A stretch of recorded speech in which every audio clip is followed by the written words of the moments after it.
हाँ, विषुवत रेखा, भूमध्य रेखा, कर्क रेखा और तथा मकर रेखा का अध्ययन करना है। भूगोल का बड़ा इंपॉर्टेंट चैप्टर है बच्चों। हाँ, तो आपको बता दें भूमध्य रेखा वृत्त ग्लोब को 2 बराबर भागों में बांटती है और सभी अक्षांश समांतरों से बड़ा होता है, अतः इसे कहते हैं बृहद वृत्त, ग्रेट सर्किल बोलते हैं। तो पृथ्वी की भूमध्य रेखा इक्वेटर की कुल लंबाई लगभग होती है 4030 किलोमीटर। तो विषुवत रेखा भूमध्य रेखा पर वार्षिक तापांतर पाया जाता है सबसे कम। तो बच्चों बता दें कि यानी कि पूरे ग्लोब को बीचों बीच काटने का काम करती है आपकी भूमध्य रेखा। अब महत्वपूर्ण तथ्यों की बात करते हैं आपसे हम।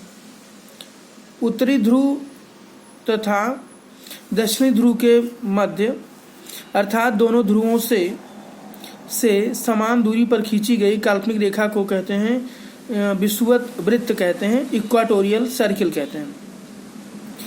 अर्थात दोनों ध्रुवों पर खींची काल्पनिक रेखा होती है एक प्रकार से। और बता दें बच्चों की भूमध्य रेखा वेरी इंपॉर्टेंट टॉपिक है। भूमध्य रेखा, कर्क रेखा और मकर रेखा तीनों गुजरती अफ्रीका महाद्वीप से। ये पीसीएस में आया था, पेट में भी आया है कि तीनों रेखाएं भूमध्य रेखा, कर्क रेखा और मकर रेखा तीनों गुजरती हैं अफ्रीका महाद्वीप से। अगला पॉइंट है भूमध्य तथा मकर रेखा, भूमध्य रेखा और मकर रेखा गुजरती है दक्षिण अमेरिका महाद्वीप से। अगला है उत्तरी गोलार्ध में 23 अक्षांश उत्तरी अक्षांश रेखा को कहा जाता है कर्क रेखा। और बच्चों पता है आपको कर्क रेखा भारत के बीचों बीच गुजरती है। कर्क रेखा भारत को 2 बराबर भागों में बांटने का कार्य भी करती है और कर्क रेखा 8 राज्यों से गुजरती है। ठीक है, 8 स्टेट से गुजरती है भारत की, ये मेन रेखा है। कर्क रेखा सूर्य के ठीक सामने होती है, अर्थात इस तिथि को सूर्य कर्क रेखा पर लंबवत चमकता है और वह डेट है 21 जून। आपको बता दें कर्क रेखा विश्व के जिन देशों से होकर गुजरती है वह इस प्रकार हैं।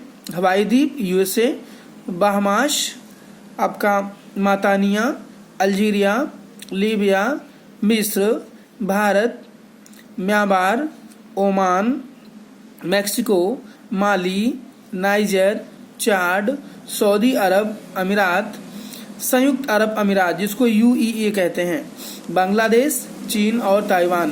कुल 18 देश हैं जिससे कर्क रेखा गुजरती है। इसके बाद बता दें मकर संक्रांति 22 दिसंबर को उस समय होती है जब मकर रेखा पर सूर्य की किरणें पड़ती हैं लंबवत रेखा जब सूर्य की पड़ती है ना, तभी उस समय मकर संक्रांति होती है। आपको बता दें दक्षिणी गोलार्ध में 23.5 अक्षांश दक्षिणी अक्षांश रेखा को कहा जाता है मकर रेखा। ट्रॉपिकल ऑफ कैप्रिकॉर्न कहा जाता है मकर रेखा को और ट्रॉपिकल ऑफ कैंसर कहते हैं कर्क रेखा को। आपको बता दें बच्चों कि सूर्य की किरणें मकर रेखा पर 23.5 अंश दक्षिण अक्षांश पर लंबवत चमकती हैं 21-22 दिसंबर को। इस दौरान गोलार्ध दक्षिण में निम्न वायुदाब अर्थात ग्रीष्म ऋतु आती है। इसी समय उत्तरी गोलार्ध में उच्च वायुदाब अर्थात शीत लहर यानी ठंडी का मौसम होता है, क्योंकि कर्क रेखा पर सूर्य की किरणें तिरछी पड़ती हैं, इसलिए तापमान कम दिखाई पड़ता है।